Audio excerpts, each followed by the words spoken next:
After several days of searching, they finally captured the assassin in Minnesota. His name is Vance Boelter. He is a Christian evangelical pastor. He also used to work in a mortuary delivering bodies. That's a little odd. He's got ties to Eric Prince's, military team. It's some sketchy stuff going on with this guy. And he also was trying to start a security protection company called, I believe it was called Praetorian Guards. The guy is a right-winger. It was pretty obvious to start off with that he was a right-winger. He went after Democratic politicians. He had a manifesto and a list of about 70 people that he wanted to kill, including Tim Walz, the governor of Minnesota, Amy Klobuchar, Ilhan Omar, let's see, who else? Representative Tina Smith, and Keith Ellison, along with many, many more. And they were all Democrats, or they were some way affiliated with the abortion, I don't know if they were abortion providers or what have you, but the guy was very, very anti-abortion, and he was pro-Trump. Here is a little footage from the local news, reiterating what I just said. Affiliations, and David Carlson, once again his roommate and best friend, known him since fourth grade, did say Boelter voted for Trump and that he was a strong supporter, but he hasn't really talked about politics lately. And from what his friend knew, he had no idea that Boelter was interested at all in local or state lawmakers as well. His friend didn't even know the names of the lawmakers who were attacked today. He was obviously pretty interested in all of that stuff. Like I said, he had a manifesto, and he had a whole bunch of flyers for the No Kings protest. So after the first assassination, which killed the Speaker of the State House in Minnesota, trying to remember what is her name. Goodness gracious, I'm sorry. I'm drawing a blank on her name right now. But he killed her and her husband, and then within an hour, the police had showed up at that house after hearing, calls about the gunshots, and then the cops show up there, and just out of a little abundance of precaution, they realize there's another State House member down the street, and they go over to his house. They find the guy there, and they have a shootout. The guy takes off and gets away, and he's been on the lam ever since, and they caught him today. Let's see here. But here is the rub. Immediately after the killing happened, they, right-wingers, everybody from the New York Post to Mike Lee of Utah, the senator from Utah, and Elon Musk, Alex Jones, Laura Loomer, fucking cat turd. I cannot believe I'm actually having to talk about cat turd.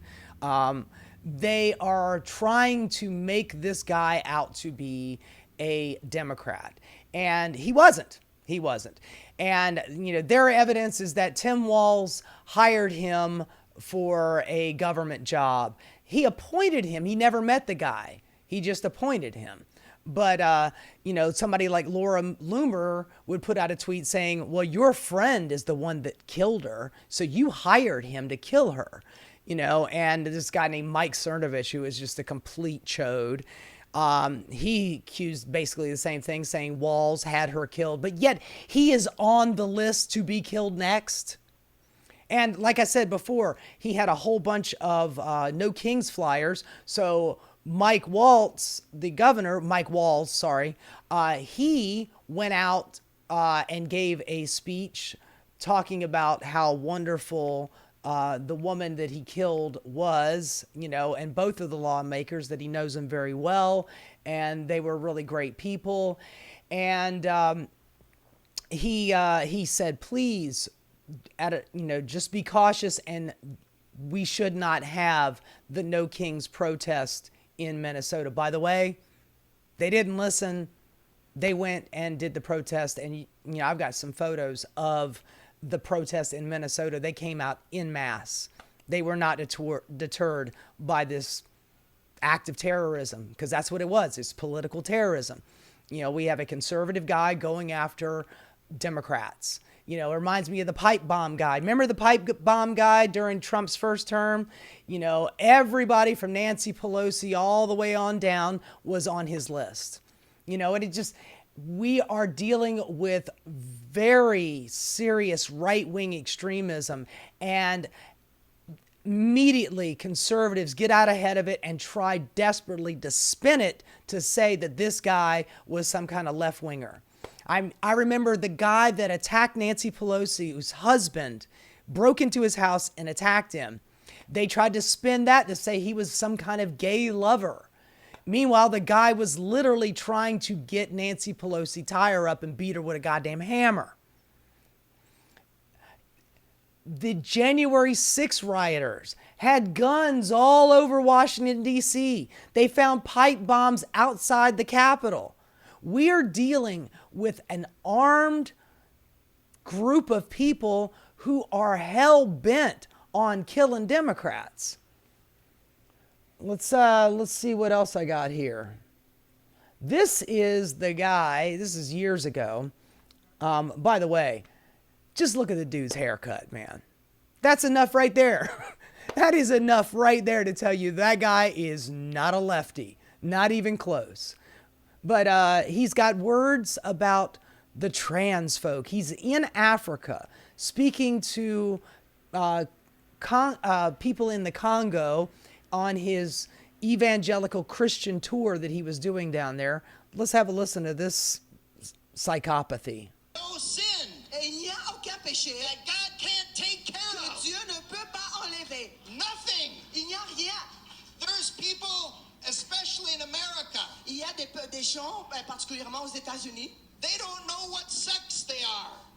They don't know how their sexual orientation. They're confused. ils ne savent pas ce qu'ils sont exactement. Ils ont une confusion. The enemy has gotten so far into their mind and their soul. Et l'ennemi He's talking about American citizens here and referring to them as the enemy and saying there's something wrong with their brains.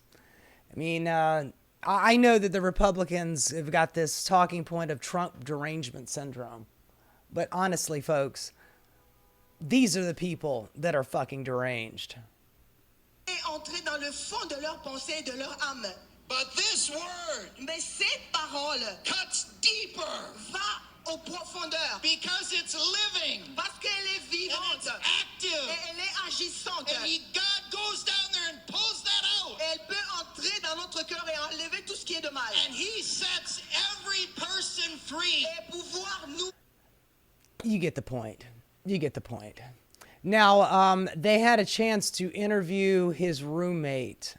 I'm not 100% sure. The guy, this Vance Boelter guy, he was married and he's got kids, but he also has a roommate. I'm not 100% sure how it works.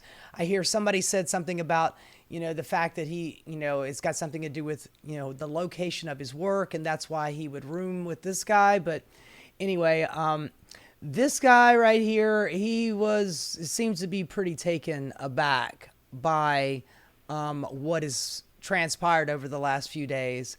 And his, all of the conservatives out there who have said that, he is, a liberal, a Democrat, assassin, he pretty much puts all of this stuff to bed.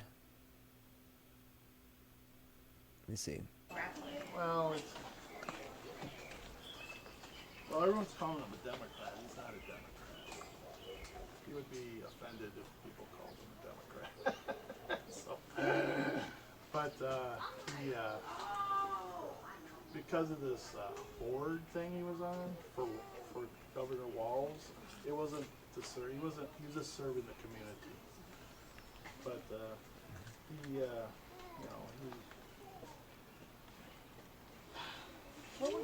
I can't believe a political issue would cause him to do such things. Did he ever bring up the senator or the representative who were targeted? Like I was saying, no, he never talked about those. I didn't know those people. I didn't recognize their names. Any politicians he mentioned? Well, he mentioned Nancy Pelosi. He didn't like Jim Walz. Tim Walz? Didn't like Jim Biden. But Tim Walz? What would you say about him? well, I mean, nothing. It's just normal. Oh, I don't like this, that Tim Walz did this. I don't like that he did that. Did he mention the protests that were planned for He yesterday? never mentioned the protest. What did he What do think you of make Trump? of everything that's happened here and the fact Maybe that I you like, mentioned it to him, but I don't think he mentioned anything about it. What would you tell him? I would tell him to surrender himself so he can be taken alive, because he's like my best friend, so I don't want him to be killed. I don't want him to kill anyone else, you know. So I think if I saw him, I could talk him down, but I don't know where he is. And did he listen to any particular podcasts or TV shows or anything online that concerns you? Well, you listen to InfoWars. Oh, Jesus. I kind of told us that, well, it's like 50% truth. Oh, God, man. Listening to InfoWars. By the way, Alex Jones of InfoWars, he called the guy a Democrat and called him a Marxist. And it's just craziness. Now, Senator Mike Lee of Utah, he had himself a good time.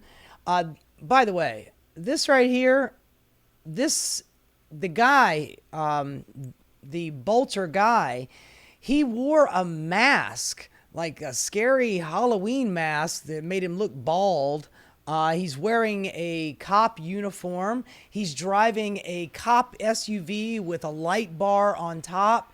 He is really trying to look like a cop. And Mike Lee posted the picture and he says, "Oh, it's a nightmare on Waltz Street," which, by the way, he was making a pun on Governor Tim Walz. He spelled the damn name wrong because he's a fucking idiot. But yet again, I mean, look at this dude's haircut, man. There's no way that guy, even before you hear the roommate, even before that, you know this guy is a conservative. He's an evangelical Christian. He voted for Donald Trump. He had a wannabe security service. He listened to InfoWars. He attempted to assassinate and assassinated a state senator and her husband. What else do you need? Seriously, what else do you need? But Mike Waltz, I don't think that was the only thing that he said on it. Trump and other Republicans mocked Democrats after Minnesota lawmaker killing. The Utah senator, that's him, this douche canoe right here. Utah Senator Mike Lee sounded a lot like other Republicans after the fatal shooting in Minnesota this weekend. The hateful attacks have no place in Utah. Well, it wasn't in Utah, it was in Minnesota, but okay. Minnesota or anywhere in America, please join me in condemning these senseless violence. And that's what he put on his official website. But on his personal X account, he posted a series of memes concerning the attacks that left former Minnesota State House Speaker Melissa Hortman, that was the woman who died, and her husband, Mark, dead, and the state senator John Hoffman and his wife Yvette seriously injured. This is his quote. This is Mike Lee's quote. "This is what happens when Marxists don't get their way. Anything to obfuscate." And yet again, every accusation is a goddamn confession, man. Every last one of these guys that we've talked about, the pipe bomb guy, the Nancy Pelosi guy, the January 6 people, this dude right here, they are, I mean, who do they have that would be even considered to be ostensibly on the left? Luigi? He never said anything about politics. He was talking about how healthcare has screwed him over and his back still hurts. Okay, maybe if I give you that one, but I'm not. But maybe if I gave you that one, the list is endless for violent right-wingers. It is fucking endless. And yet they go on to immediately start accusing without any evidence. All of this stuff came out way before, they spoke to his roommate, way before they even really knew who he was. And this guy, Mike Lee, a national senator, a very powerful man, is out there saying that this is what happens when Marxists don't get their way.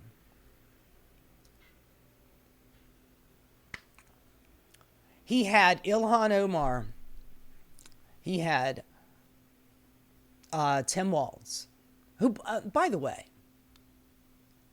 this is just a side point, but this is so goddamn infuriating, scary, and frustrating all at the same time. Minnesota State House had a 1-seat majority. Now, due to this assassin, they don't. Now the Republicans have a majority in the State House. And just so you know, with that 1-seat majority in Minnesota State House, this is what they managed to do. They had universal school breakfast and lunch for children. They had legalized marijuana. They had carbon-free electricity by 2040. They had tax rebates for the working class up to about $1,300 for all working class people. 12 weeks paid family leave. 12 weeks paid sick leave. They banned gay conversion therapy. Universal background checks on guns and gun ownership. Automatic voter registration. In most red states, they will do everything they can to make sure you do not get to exercise your right to vote. But in Minnesota, you get automatic voter registration. Free public college. Ban on those forever chemicals that they use to make Teflon, that they call them PFAS. They banned those. And Tim Walz and the State House insured an extra $2 million for public schools. Sectorial bargaining for nursing home nurses and workers. This 1-seat majority managed to turn Minnesota into a democratic socialist utopia. People are very happy with getting the things that they want. People are happy with these social benefits. Meanwhile, the United States government is desperately trying to strip all of that stuff away from us in all across America. But in Minnesota, with a 1-seat majority, they managed to get all of that stuff done. But meanwhile, Republicans are calling him Marxist. Republicans are insisting that he's a Democratic assassin. Who was hired by the governor, Tim Walz. And yet he was on his kill list along with 70 other people. Yet again, that dog won't hunt. Hey guys, thanks so much for watching. If you enjoyed what you saw, please like and subscribe. Keep rocking.